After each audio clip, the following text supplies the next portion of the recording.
Dhammapada verse 48. Patipujika Kumari Vitu. The story of Patipujika Kumari. While residing at the Jetavana monastery, the Buddha uttered verse 48 of this book with reference to Patipujika Kumari.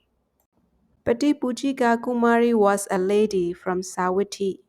She married at the age of 16 and had 4 sons. She was a virtuous as well as a generous lady, who loved to make offerings of food and other requisites to the bhikkhus. She would often go to the monastery and clean up the premises, fill the pots and jars with water, and perform other services.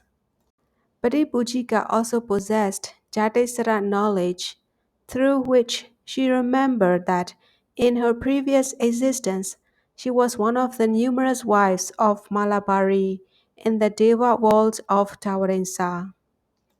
She also remembered that she had passed away from there when all of them were out in the garden, enjoying themselves, plucking and picking flowers.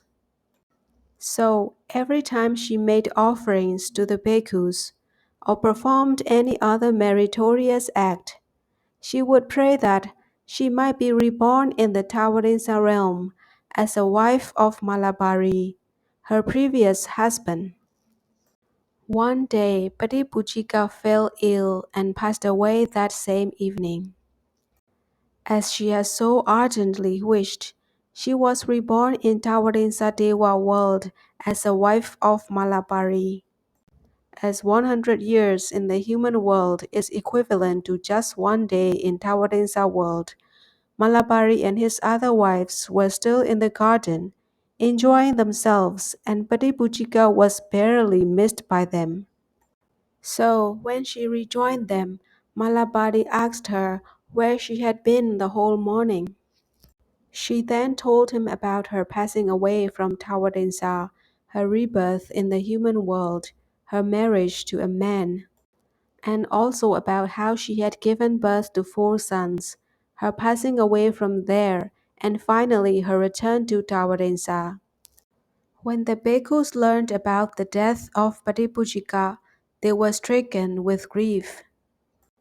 They went to the Buddha and reported that Patipujika, who was offering alms food to them early in the morning, had passed away in the evening.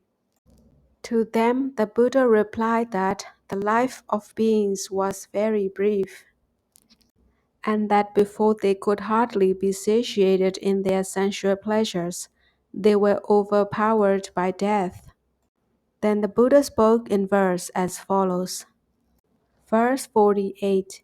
Like one who picks and chooses flowers, a man who has his mind attached to sensual pleasures and is insatiate in them is overpowered by death.